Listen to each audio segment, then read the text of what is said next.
کا استعمال کرتا ہے. اور اس خلق یعنی رفق کے بارے میں اللہ تعالیٰ کی تعلیم کیا ہے، اس بارے میں آپ نے قرآن کریم کی چند آیات کے کچھ حصے پیش فرمائے. پہلی بات یہ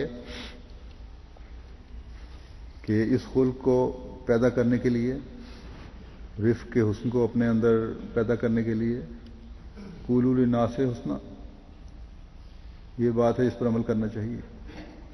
یہ ہے اسلام کے اعلیٰ خلق کا معیار کہ لوگوں کو نیک باتیں کہو، پیار سے ملاطفت سے پیش آؤ. لوگوں کو نیک باتیں کہنے کے لیے پہلے اپنے اندر بھی تو وہ نیکیاں پیدا کرنی ہوں گی، وہ خلق پیدا کرنے ہوں گے، تبھی تو اثر ہوگا. دوہرے معیار تو نیک نتیجے پیدا نہیں کرتے. پھر تعلیم دی دوسروں کے جذبات کا خیال رکھنے کی، اور اس بات کی طرف توجہ دلائی کہ خود پسندی میں مبتلا نہ ہو جاؤ. عین ممکن ہے کہ جس کو تم اپنے سے کم تر سمجھ رہے ہو وہ تمہارے سے بہتر ہو. جب یہ احساس ہوگا تو پھر اپنے اندر بھی بہتر تبدیلیاں پیدا کرنے کی طرف توجہ پیدا ہوگی. پھر فرمایا کہ یہ بات بھی کسی کے اعلیٰ خلق سے بعید ہے کہ اسے ایسے ناموں سے پکارا جائے، وہ کسی کو ایسے ناموں سے پکارے جو دوسرے کو برے لگیں. رفق کرنے والے تو وہ ہوتے ہیں جو دوسروں کے ہمدرد ہوں، ان کے کام آنے والے ہوں. یہ حرکتیں تو ان کے اندر دوریاں پیدا کریں گی اور نفرتوں کی دیواریں کھڑی کریں گی. اسی طرح بدظنیاں ہیں، یہ ایسی برائیاں ہیں جو تعلقات میں دراڑیں ڈالتی ہیں، دوستیوں کو ختم کرتی ہیں، بغض اور کینے بڑھتے ہیں. پھر فرمایا کہ بلا وجہ کا تجسس جو ہے، جو کسی کے عیب تلاش کرنے کے لیے بھی کیا جائے، خود اپنے اخلاق کو بھی تباہ کرتا ہے اور معاشرے کا امن بھی برباد کرتا ہے. اور پھر یہ بھی ایک ایسے شخص سے بعید ہے جو رفیق ہونے کا دعویٰ کرے اور اپنے دوستوں کی غیبت کرے، اس کے بارے میں ان کے بارے میں ایسی باتیں کہے جو اگر اس کے اپنے بارے میں کی جائیں، کسی مجلس میں کی جائیں تو اسے بری لگیں. ایک طرف تو مومن کا یہ دعویٰ ہو کہ ہم اللہ تعالیٰ کی صفات اپنانے والے ہیں، دوسری طرف رفق جس کا مطلب اعلیٰ سلوک دوسرے سے کرنا ہے،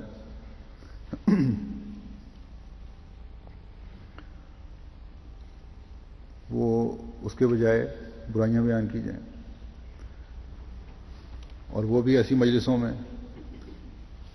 جن کا مقصد اصلاح نہ ہو بلکہ ہنسی ٹھٹا ہو. بس اس سے بچنے کی طرف کی نہ صرف کوشش کرنی چاہیے بلکہ ایسے جگہوں سے دور بھاگنا چاہیے.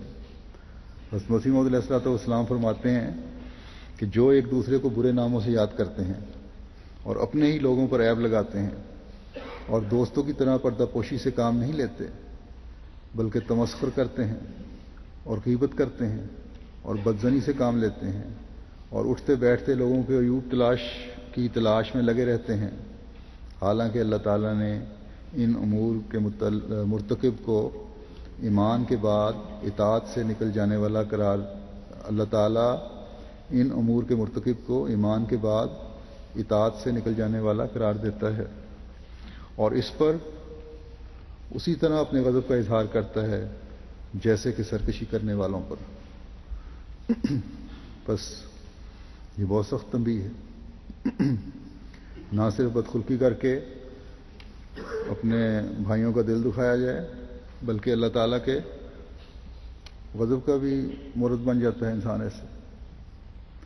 پھر آخر میں حضرت مسیح موعود علیہ الصلوۃ والسلام نے یہ آیت بیان فرمائی کہ جن باتوں کا تمہیں علم نہیں ان کے پیچھے نہ چل پڑو، کیونکہ جب حساب کتاب ہوگا تو انسان کے اعضاء اس دن گواہی دیں گے. حضرت مسیح موعود علیہ الصلوۃ والسلام نے فرمایا ایک جگہ کہ جس بات کا علم نہیں ہے، خواہ اس کی پیروی مت کرو، کیونکہ کان، آنکھ، دل اور ہر ایک عضو سے پوچھا جاوے گا۔ بہت سی بدیاں صرف بدظنی سے ہی پیدا ہو جاتی ہیں۔ ایک بات کسی کے متعلق سنی اور جھٹ یقین کر لیا، یہ بہت بری بات ہے۔ جس بات کا قطعی علم اور یقین نہ ہو اس کو دل میں جگہ مت دو، یہ اصل بدظنی کو دور کرنے کے لیے ہے۔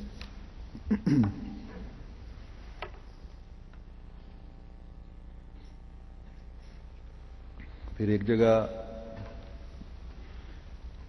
آپ نصیحت کرتے ہوئے فرماتے ہیں، یاد رکھو جو شخص سختی کرتا اور غضب میں آ جاتا ہے اس کی زبان سے معارف اور حکمت کی باتیں ہرگز نہیں نکل سکتی۔ وہ دل حکمت کی باتوں سے محروم کیا جاتا ہے۔ جو اپنے مقابل کے سامنے جلدی تیش میں آ کر آپے سے باہر ہو جاتا ہے، گندا دہن اور بے لگام کے ہونٹ لطائف کے چشمے سے بے نصیب اور محروم کیے جاتے ہیں۔ غضب اور حکمت دونوں جمع نہیں ہو سکتے۔ جو مغلوب الغضب ہوتا ہے اس کی عقل موٹی اور فہم کند ہوتا ہے، اس کو کبھی کسی میدان میں غلبہ اور نصرت نہیں دیے جاتے۔ غضب نصف جنون ہے، اور جب یہ زیادہ بھڑکتا ہے تو پورا جنون ہو سکتا ہے۔ ہماری جماعت کو چاہیے کل ناکردنی افعال سے دور رہا کریں۔ وہ شاخ جو اپنے تنے اور درخت سے سچا تعلق نہیں رکھتی وہ بے پھل رہ جاتی ہے۔ سو دیکھو، اگر تم لوگ ہمارے اصل مقصد کو نہ سمجھو گے اور شرائط پر کاربند نہ ہوگے تو ان وعدوں کے وارث تم کیسے بن سکتے ہو جو خدا تعالیٰ نے ہمیں دیے ہیں؟ بس یہ توقعات ہیں ایک احمدی سے حضرت مسیح موعود علیہ الصلوۃ والسلام کی، اور یہی چیزیں ہیں جو ایک احمدی کو خدا تعالیٰ کے رنگ میں رنگین کرنے کے کام آئیں گی، اور ہم حضرت مسیح موعود علیہ الصلوۃ والسلام کے بعثت کے مقصد کو پورا کرنے والے بنیں گے۔ پھر کشتی نوح میں نصیحت کرتے ہوئے آپ نے فرمایا، کسی پر تکبر نہ کرو، گو اپنا ماتحت ہو، کسی کو گالی مت دو، گو وہ گالی دیتا ہو، غریب اور حلیم اور نیک نیت اور مخلوق کے ہمدرد بن جاؤ تا قبول کیے جاؤ۔ بہت ہیں جو حلم ظاہر کرتے ہیں مگر وہ اندر سے بھیڑیے ہیں، بہت ہیں جو اوپر سے صاف ہیں مگر اندر سے سانپ ہیں۔ سو تم اس کی جناب میں قبول نہیں ہو سکتے جب تک ظاہر و باطن ایک نہ ہو۔ بڑے ہو کر چھوٹوں پر رحم کرو، نہ ان کی تحقیر، اور عالم ہو کر نادانوں کو نصیحت کرو، نہ خود نمائی سے ان کی تذلیل، اور امیر ہو کر غریبوں کی خدمت کرو، نہ خود پسندی سے ان پر تکبر۔ ہلاکت کی راہوں سے ڈرو، خدا سے ڈرتے رہو اور تقوی اختیار کرو۔